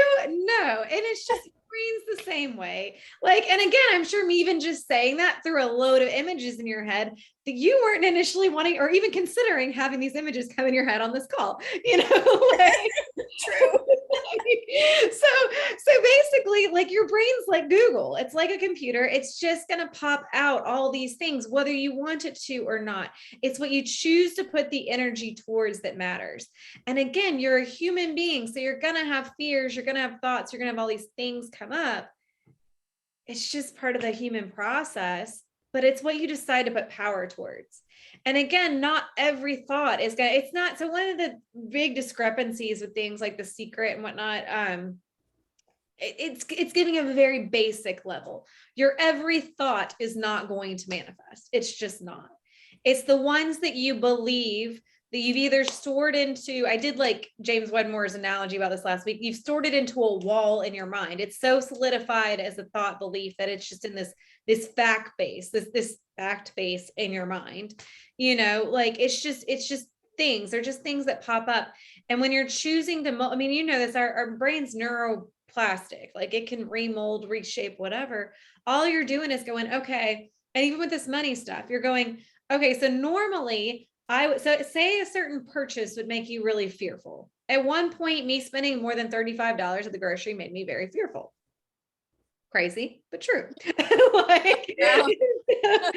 Yeah. And so literally if that started hitting like $50, that would bring fear into my being. And that was just a neuropathway of practiced habit of, I could scrimp on food. I didn't need to spend money on food.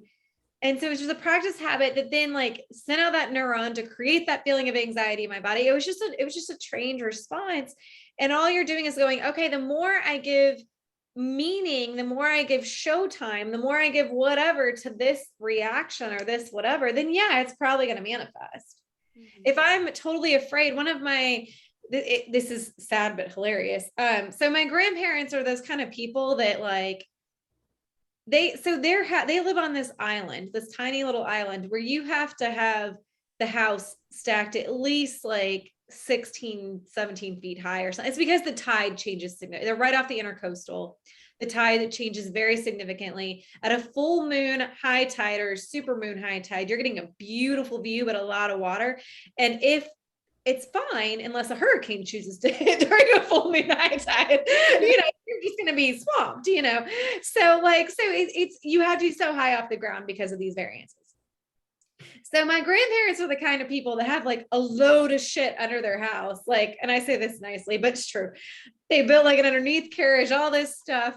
There is so much stuff there that if this catastrophe potentially happened, I'm sure the whole house would end up moving because there's just so much shit under there. But my grandparents are the kind of people that I have watched do these kind of things for years.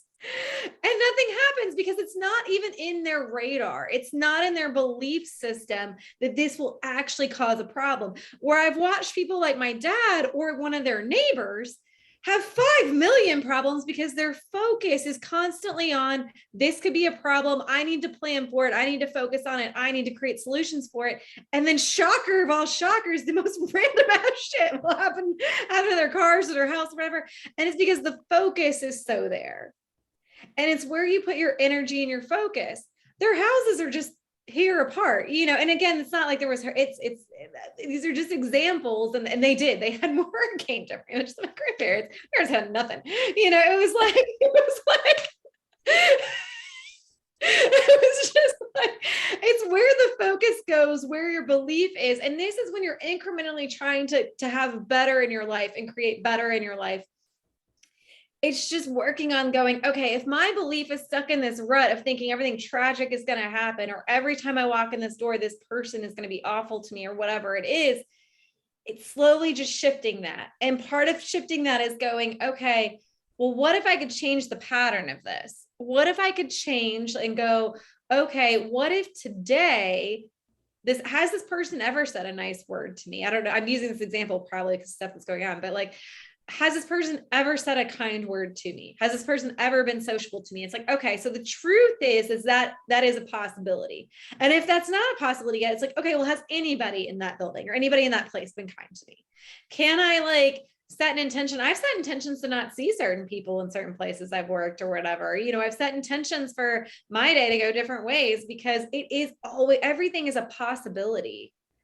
There's a person that I occasionally have to interact with that I have not seen in forever because I just always manage to manifest this person being gone whenever I have to be around that area. It's just it's anything's a you got to recognize that there's possibilities in everything. And I know I did a good video on Instagram and playing this possibilities game, but this is how you start playing with your brain over more is possible. And then you're going, okay, so this is my old habit. This is the habit I want over here. Just like any habit, if you're we know how addictive smoking is or whatever, that is awful. Day one, I don't know if you've ever been around a smoker quitting smoking, but day 1, day 2, day 5, it's pretty shitty. It's taken a lot of effort, but by day 22, it's not taking near as much effort. And this, for habits and whatnot, and you're doing the same thing with your thoughts, your energy, and the reactions that you want to have. And so day 1, yeah, it might feel impossible to own the beach house in 2 years, or it might feel impossible to have $5 million in your account. But by day 22 of thinking, well, anything's possible. And I've given myself 100 examples, and I've been thinking on this in an excited light every day, stuff's going to start showing up, and more proof is going to start showing up, and more your thoughts are going to start being geared more in that direction. And it's just recognizing that no different than quitting a really hard habit. You're doing the same thing for your brain. You're taking this neuron that's been shooting this way for so long, which is a habit, and you're trying to make it go this way. It's just it's like an unruly horse, and then eventually the horse is like, oh, this is fun, Yeah, you're training yourself. You're training your brain to think of like that. Yeah, exactly. And then again, and the whole time you're giving yourself grace of this is a learning experience. This is a growth experience. And all of this, I froze. There we go. Okay, now I'm back. Okay. I watched myself freeze. It's probably letting me, oh my God, we've been here for almost 2 hours. This is way longer than this. It's probably why it's freezing. Normal. It is normal. This is my normal. Normal. I'm yeah, I'll be live for an hour and 2 hours. It's 2 hours.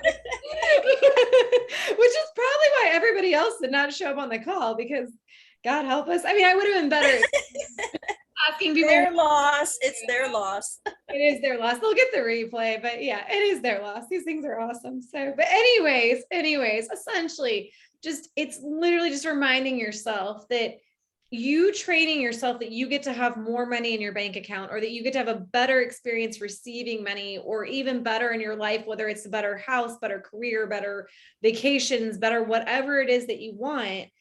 All you're doing is shifting like that little habit that's like, no, I can't, to, yeah, it's possible, to, of course I fucking can. Of course this gets to come to me. Of course it's coming tomorrow, because I am not receptive to it. And if it's not coming, then something really freaking awesome is coming my way, like it's just shifting all of that, and then recognizing your humanity in the process. So does all that make sense? Is that all helpful? It makes sense. Awesome. Okay, good. All right. Well, because this has been like now acting up, and now that I'm like, oh my God, it's 9:30 and I don't know if he's eating without me or not. Not that he's not used to this at this point, but like I've been much better with the trainings. It's the Q&A kind of stuff that I do always. I just like to chat and teach things. So, but I'm going to let you guys know, and this will be on the recording too. So I had some time open up, and my therapist and I were chatting. She's a good friend of mine. And she's like, she's like, well, why don't you just play with doing single sessions? Like, cause I love how she books her sessions. And she's like, why don't you just play with opening up 6 weeks, just a game, just like I teach you guys, opening up 6 weeks of single sessions, and just letting people, like, they want to do one, they want to do next week or whatever. And I was like, that's not a bad idea. I've literally never worked my business like that ever, partially because of time constraints in the past. But I'm like, I have the time to do it. And I love helping, like, on this call and so that, like, you guys know the difference. Like, I really like helping integrate. And I know that I've done all these trainings. So anyone is interested, starting next week, I have some openings. They're going to be, because midsummer, whatever. And I never did a birthday thing. They're only going to be $85 a session. So if you want any single sessions, or anybody that watches the replay, there's only gonna be so many spots, because I do only have like so much time. But I did have like more time come up, and I was like, this could be fun. Let's see. And I'm also just partial disclaimer. Part of the reason that I'm working with my therapist is because I found out that I had, like, officially found out that I had OCD like about 7-8 months ago. And so we've been playing with ways that, like, not only will allow me to do more of what, serves other people in ways that I enjoy, but also work well for my brain. And so this is a fun experiment. And again, this is why I tell you guys to play, because I love making sure people can integrate what I'm teaching. I love to make sure that, like, yes, it's one thing to watch a video or go through a course or go through a program. I want to make sure it's really being applied in your life, and it's not just hearing. So this is one of my fun games. I don't know if I'll continue it after 6 weeks. I might not. But we're going to play with it, but it's just a fun new thing. And because it's fun and new and midsummer, I'm just like, well, I think it's midsummer, beginning of summer, technically, as of yesterday. So yeah. Florida, this is like, I know, Florida's different. It's been summer.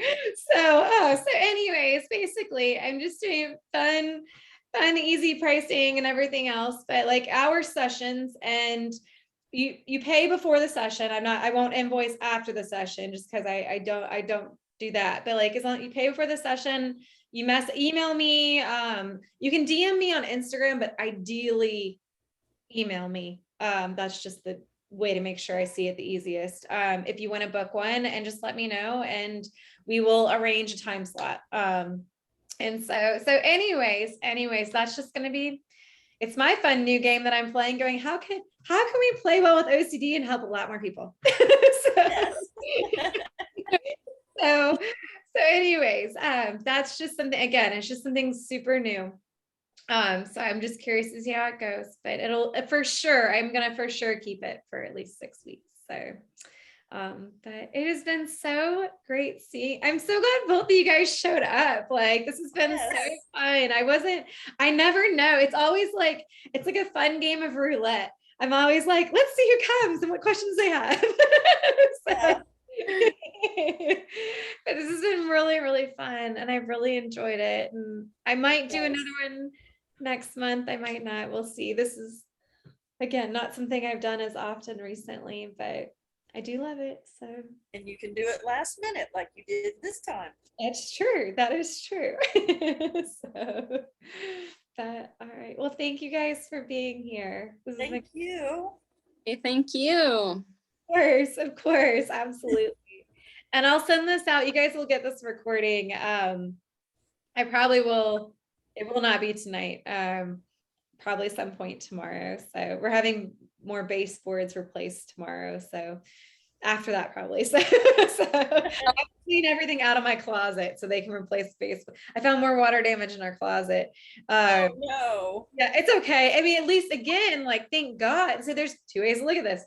Thank God, because like, had I not moved the suitcases to go to Miami, who knows when I would have actually moved those suitcases. And it might have been far enough out that trying to get those replaced might have been just nearly impossible, you know, or really challenging. And instead I'm like, well, at least it's only a few weeks later.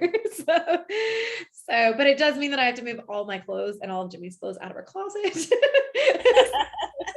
I'm gonna start that project right after this, after I eat. So anyways, but I love you guys so much. Love Thank you. you. You. It's been awesome. Thank you. I'm glad you guys are here. I'm glad it's been helpful. All right. Have a good night. You too. Bye. Bye, y'all.